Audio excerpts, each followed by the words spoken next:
In the 1970s, John Rennie, a South African architect, described Heath as a delightful mixture of disorderly, irregularly sited dwellings and consciously, formally placed houses. This film provides a tour of many of Heath's buildings and other features of historical interest. We start our exploration of Heath at the bottom of Heath Common. The first house we come to is the Golf House. From 1892, the common land was used as a 9-hole golf course. The Golf House was opened as the Club House in 1897. The Open Champion winner, Harry Varden, is said to have played a round at the course to mark the event.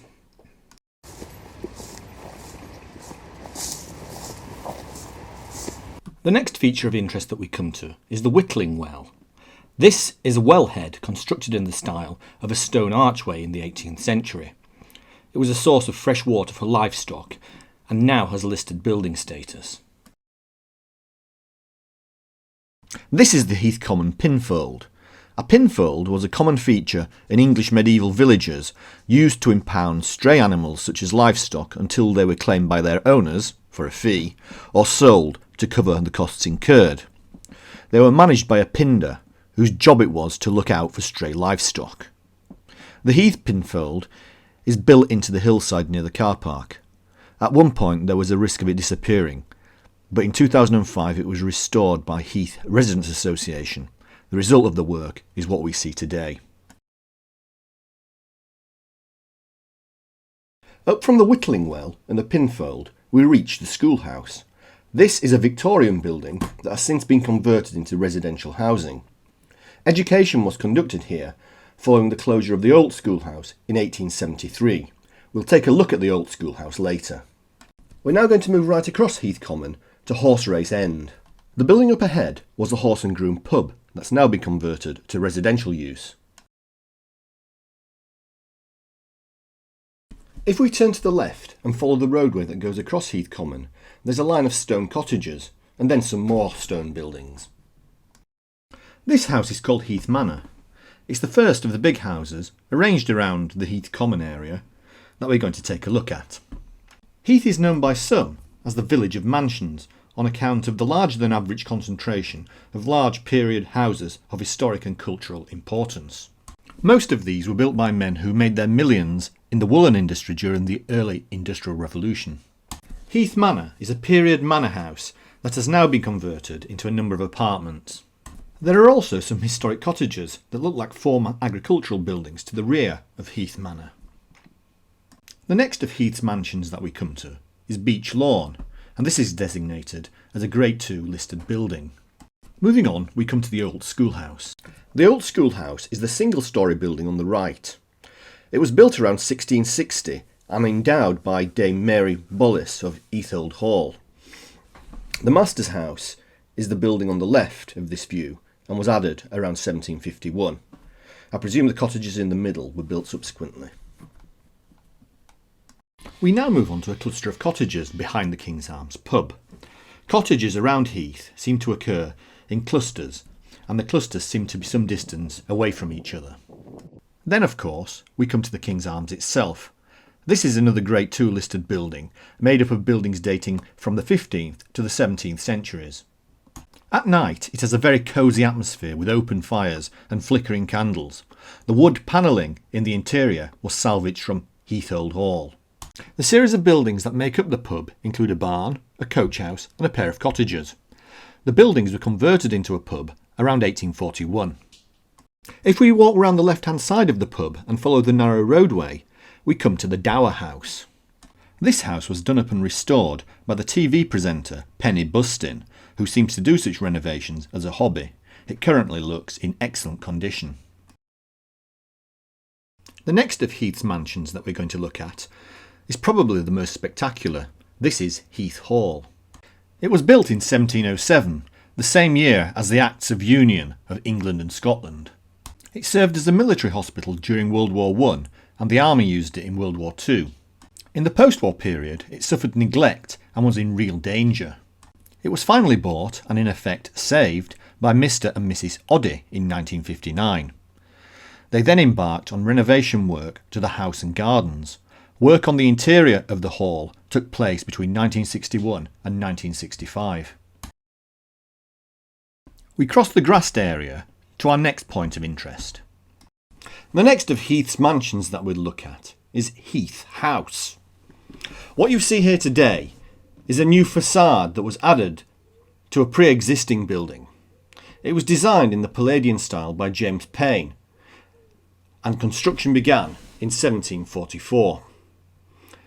In World War II, part of Heath House was used as a youth club. In the post-war period, it was converted from a single occupancy dwelling into flats. The Priest's House is a mid to late 17th century building located near the gateway to Heath Old Hall.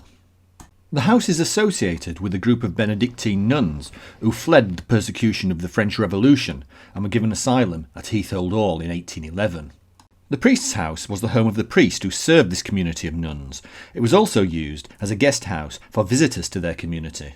Next to the Priest's House, we see some imposing stone gateposts topped with large stone pinecone finials. Historically, pinecones have been symbols of human enlightenment. This was the gateway to Heath Old Hall. Heath Old Hall was built by George Ramsden in 1595 and was considered an excellent example of Elizabethan architecture. It was demolished in 1961 following years of neglect. The gateposts are one of only a few remnants of the old hall. The next building we'll look at is Heath Old Hall's Water Tower. The full name of the building is Dame Mary Bolles Water Tower, including water wheel housing and overflow channel.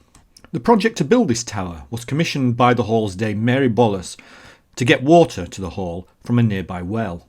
The result is considered a fine example of hydraulic engineering.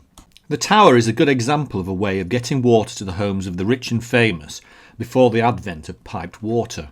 The water tower is an ingenious way of solving this pre-modern problem. The approximate position of the old hall can be seen here. It was located to the right of the water tower behind the more recent stone building that you can see ahead. I'm not certain, but I suspect the stone structure behind that house is a remnant of the old hall. Dame Mary Bolles is probably Heath's most famous past resident. She was born in 1579 and died in 1662, so lived through a very eventful period of English history. She experienced the reigns of Elizabeth I, James I and Charles I, and saw the English Civil War, Cromwell's English Republic and the restoration of Charles II. She was made a baronetess by Charles I in 1635, and this is the only example of a baronetcy being bestowed upon a woman in her own right. There's a famous episode during the English Civil War that involved Dame Mary directly. The story goes that while Dame Mary was entertaining royalist officers at Heath Old Hall on the 20th of May 1643, a rounded army under the command of Sir Thomas Fairfax was mounting a surprise attack on the nearby city of Wakefield. Since Dame Mary did not lose land after Cromwell's final victory, there is suspicion that she may have been a parliamentary sympathiser who effectively immobilised Wakefield's royalist commanders by getting them drunk. Dame Mary's legacy in the history of Heath could even have transcended her death. Local folklore suggests that Dame Mary became a ghost known as the Blue Lady, and that she haunted the area because a stipulation in her will had not been adhered to. Now we move to our next example of Heath's historic buildings, Cobblers Hall. From 1749 to the 1780s, this building was used as a finishing school for men going into the armed forces. It was later used as Heath's post office. Over the road from Cobblers Hall, we come to the Moorhouse. The Moorhouse is a late 18th century house and cottage with a Grade II listed building designation. We're now getting close to the end of our tour of Heath's historic built environment. However, before we finish, we'll move a short distance to Kirkthorpe, a settlement very close to Heath. Kirkthorpe has a few final features of historical interest. To get there, we will follow the road that runs through Heath. The main point of historical interest in Kirkthorpe is St Peter's Church. It's in quite a serene location, which is appropriate for a place of worship. The church tower is the oldest part of the building, and this dates back to the 14th century. If you go around the back of the church, you can see a rather interesting gargoyle. Gargoyles, of course, are designed to direct water from a church's roof. Near the church we come to the Kirkthorpe village stocks. The stocks were a medieval device used for punishing local petty criminals by exposing them to public humiliation. They were therefore placed in the most public location available. The Kirkthorpe stocks are located close to the parish church. They worked by placing the heavy wooden yoke over the ankles to hold the victim in place. Passers-by would then throw rotten food and expose those in the stocks to mockery and verbal abuse. These stocks have 4 holes and therefore there was room for 2 people. Just behind the stocks is Freestone Hospital. This was an almshouse built in 1595 to look after poor members of the local community. It was established by John Freestone of Altofts. It is here where we end our journey around the historic buildings and features of Heath and its surrounding area. I hope it has been informative.